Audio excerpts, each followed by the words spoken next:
अरे विकास जी, बिजनेस वाले दोस्तों के लिए कुछ नया लेकर आए हैं क्या? हर बार आप बड़ी बड़ी बातें करते हैं, आज कुछ समझ में आने वाली चीजें होनी चाहिए। बिल्कुल वैष्णवी, आज हम बिजनेस के कैश फ्लो समस्या को सुलझाने वाले एक शानदार टूल के बारे में बात करेंगे। वो है सेल बिल डिस्काउंट। ये क्या है? कोई नई तरह की सेल लगने वाली है क्या? नहीं, ये सेल नहीं बल्कि बिजनेस में फाइनेंस मैनेजमेंट का एक तरीका है। चलो पहले समझते हैं कि सेल बिल डिस्काउंटिंग आखिर है क्या।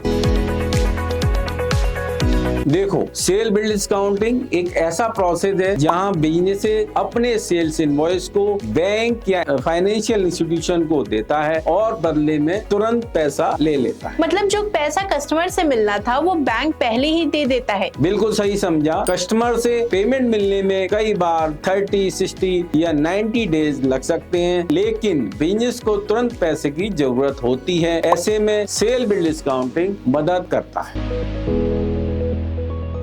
ये तो बड़ा मजेदार लग रहा है, लेकिन विकास जी ये इतना जरूरी क्यों है? वैष्णवी, इसका महत्व बहुत बड़ा है और इसके कई फायदे हैं, जैसे कैश फ्लो सुधारना, बिजनेस के पास तुरंत पैसे आ जाते हैं जिससे ऑपरेशन स्मूथ हो जाते हैं, क्रेडिट रिस्क कम करना, अगर कस्टमर पेमेंट में देरी करे तो उसका असर बिजनेस पर नहीं पड़ता, बिजनेस ग्रोथ, बिना फंड्स की चिंता के बिजनेस नए ऑर्डर या प्रोजेक्ट ले सकते हैं। वाह, मतलब ये तो बिजनेस के लिए जादू की छड़ी है। चलो अब इसे काम करने का तरीका भी समझ लेते हैं। बिजनेस अपने कस्टमर को इनवॉइस भेजता है, फिर वो इनवॉइस बैंक या फाइनेंशियल इंस्टीट्यूशन को देता है। बैंक इनवॉइस वेरीफाई करता है और कुछ प्रतिशत राशि एडवांस दे देता है। जब कस्टमर से पेमेंट आ जाता है तो बैंक अपनी फीस काट कर बचे हुए पैसे बिजनेस को दे देता है। तो बैंक वाले सिर्फ मदद के बहाने कमीशन काट लेते हैं। वैष्णवी, वो कमीशन नहीं, उसे सर्विस चार्ज कहते हैं। बैंक एक फिक्स इंटरेस्ट रेट पर इंटरेस्ट चार्ज करता है।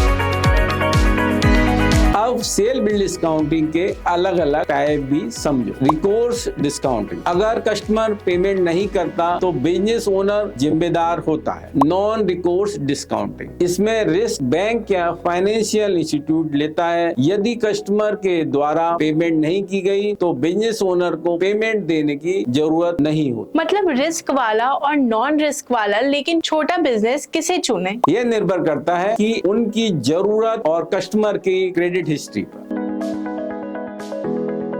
हर चीज के दो पहलू होते हैं, तो इसके क्या फायदे और नुकसान हैं? सही कहा। चलो फायदे पहले बताते हैं। इस फैसिलिटी के द्वारा इमीडिएट कैश मिल जाता है। यदि बायर की क्रेडिट रेटिंग अच्छी है तो उसकी रेटिंग के आधार पर कम ब्याज पर लोन मिल जाता है। सप्लायर के अगेंस्ट इमीडिएट पेमेंट मिलने से बिजनेस ओनर अपनी वर्किंग कैपिटल की आवश्यकताओं को अच्छे तरीके से मैनेज कर सकता है। इस भुगतान से वह तुरंत कैश में खरीदारी कर सकता है और कैश डिस्काउंट का लाभ उठा सकता है। उदाहरण के तौर पर यदि एक बिजनेस ओनर को किसी सप्लायर से माल खरीदने के लिए 1 लाख रुपए का भुगतान करना है और उसे 2% का कैश डिस्काउंट मिलता है, अगर वह इमीडिएट भुगतान करता है तो वह 1 लाख रुपए के बदले केवल 98,000 का भुगतान करेगा, जिससे उसे 2,000 रुपए की बचत होगी। और नुकसान, सर्विस चार्जेज और इंटरेस्ट रेट पे करना होता है। कस्टमर की अच्छी क्रेडिट रेटिंग होनी चाहिए। तो फायदा ज्यादा है और नुकसान थोड़ा सा हाई क्लास वाला है।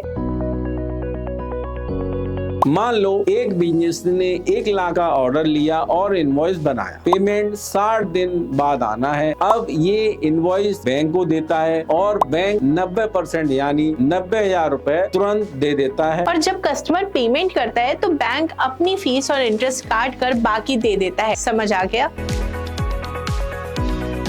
तो दोस्तों, सेल बिल डिस्काउंटिंग उन बिजनेस के लिए लाइफ सेवर है जिन्हें फंड्स की तुरंत जरूरत है। बिल्कुल सही। और अगर इसे सही तरीके से इस्तेमाल किया जाए तो बिजनेस ग्रोथ के दरवाजे खुल जाते हैं। और विकास जी, इस वीडियो से आपके बिजनेस ग्रोथ के दरवाजे भी खुलने वाले हैं, उम्मीद है। और दोस्तों, वीडियो को लाइक करें, सब्सक्राइब करें और शेयर करें। मिलते हैं अगले वीडियो में, जिसमें आप जानेंगे कि सेल बिल डिस्काउंटिंग फैसिलिटी किस तरह काम करती है।